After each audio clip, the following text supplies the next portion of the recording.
Good morning. मेरा नाम सूरज शर्मा है और मैं असिस्टेंट प्रोफेसर हूं सेज यूनिवर्सिटी में।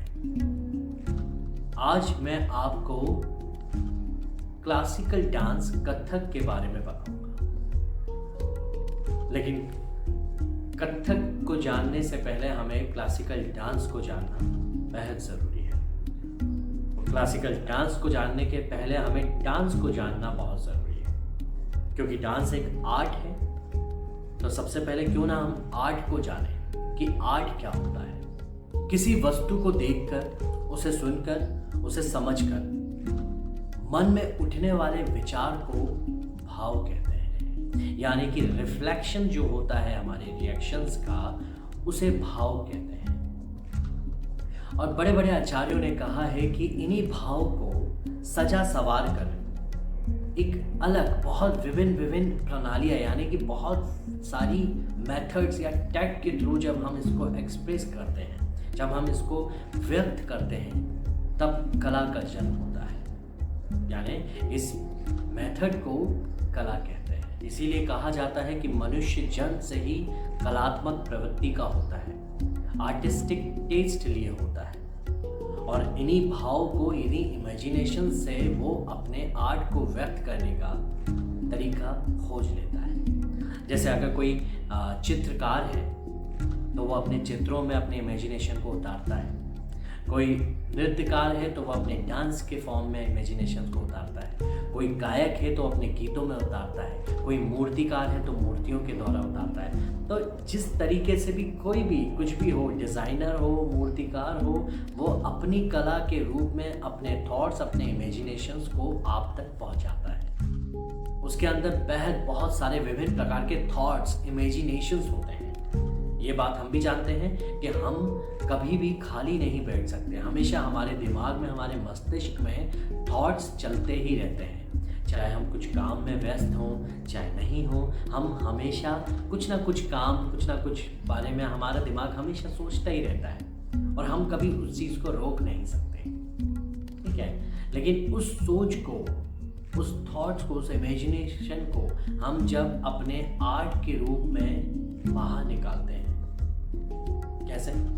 जब हमारे थॉट्स को, इमेजिनेशंस को हम जब एक ब्यूटीफुल तरीके से, एक अच्छे तरीके से जब व्यक्त करते हैं, उसको एक्सप्रेस करते हैं, उस फॉर्म को आर्ट कहा जाता है, कला। और यही काल्पनिक अभिव्यक्ति को सुंदरता से, सुंदर रूप से व्यक्त करने को ही कला कहा जाता है। और इसीलिए कहा जाता है, चाहे वो मिट्टी हो, चाहे रंग हो, चाहे कलम हो, या फिर सुर ताल, जो भी, हम उसे सही तरीके से, हमारे इमेजिनरी एक्सप्रेशंस को जब हम सही तरीके से ऑडियंस तक पहुंचाते हैं, तो उसे कला कहा जाता है। आपको बता दूं कि कला दो प्रकार की होती है। पहली उपयोगी और दूसरी ललित। उपयोगी कला का मतलब होता है सुनारी, यानी कि जो ज्वेलरी बनाते हैं हम, सुनार।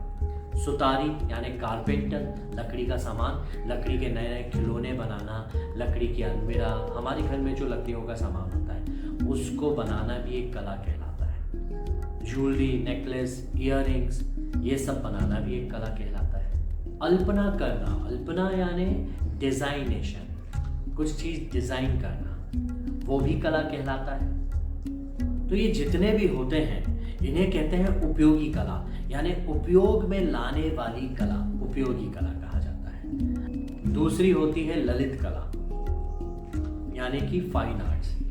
ये 5 प्रकार की होती है। पहली होती है स्थापत्य कला, जो कि ललित कला के अंदर आती है। इसका मतलब होता है आर्किटेक्चर, यानी ये जो घर बनते हैं, ये बड़ी बड़ी इमारतें बनती हैं, ये सब स्थापत्य कला के अंतर्गत आता है।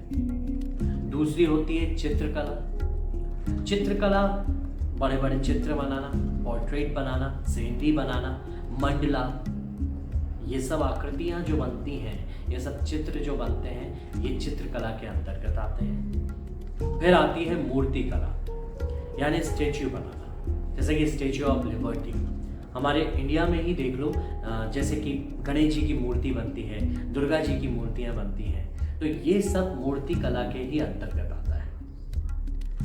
इसके बाद आती है काव्य कला या साहित्यिक कला। साहित्य को लिखना, शास्त्रों को लिखना, कविताओं को लिखना, काव्यों को लिखना, शायरी लिखना, तो लिखावट जिसमें हमारी कलम का उपयोग किया जाता है वो काव्य कला में आता है। ठीक है। आखिरी और महत्वपूर्ण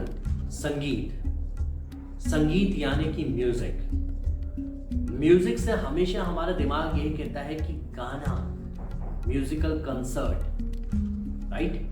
हम म्यूजिक कंसर्ट जब सुनते हैं, हम जब गाना सुनते हैं तो हमारा दिमाग सबसे पहले, हमारा माइंड में जो थॉट आता है, अगर हम म्यूजिक सुनते हैं तो सबसे पहला थॉट आता है सिंगिंग, वोकल।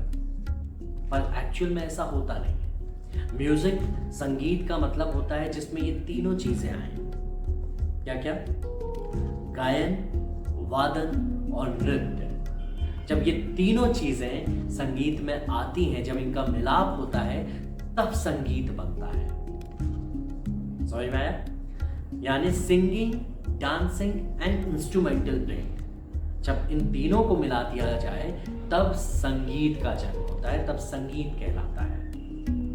सपोज मैं अगर आपको बताता हूँ, एक इमेजिनेशन करते हैं। अभी हम थॉट पे ही बात करते हैं, इमेजिनेशन पे बात कर रहे थे। आज मैं आपको कुछ इमेजिन करवाना चाहता हूँ। आप सोचिए मेरे साथ। देखिए, एक बहुत बड़ा स्टेज है हमारे सामने।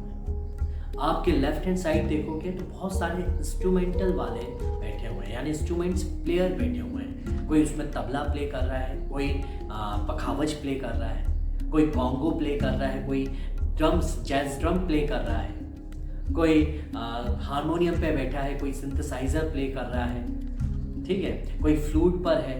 जितने भी इंस्ट्रूमेंट्स हैं वो सारे आपके लेफ्ट हैंड साइड पर बैठे हुए हैं। बहुत सारे लोग बैठे हैं।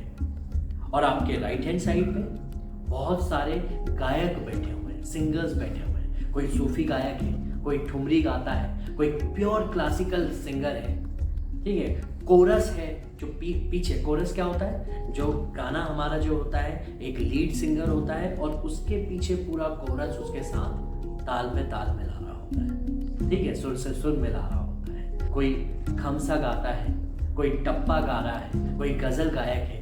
तो बहुत सारे गायक हैं। कहाँ पर? आपके राइट हैंड साइड। आपके राइट हैंड साइड यानी उस मंच पर, उस स्टेज पर जो राइट हैंड साइड बैठे हैं, बहुत सारे गायक, बहुत सारे सिंगर्स हैं, अलग अलग टाइप्स के।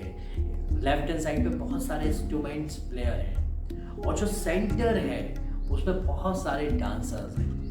कोई वेस्टर्न डांस है तो कोई क्लासिकल डांस कर रहा है, कोई फोक डांस कर रहा है, अलग अलग टाइप्स के डांसर्स हैं। तो आप एज एन ऑडियंस जब इन सबको देखते हो आपके सामने कि इधर म्यूजिशियन है, यहाँ इंस्ट्रूमेंटल प्लेयर है, गायक है, डांसर है, तो ये सारा का सारा जो एटमॉस्फेयर, ये जो वातावरण है आपके सामने, ये कहलाता है म्यूजिकल कंसर्ट। इट मीन्स संगीतमय।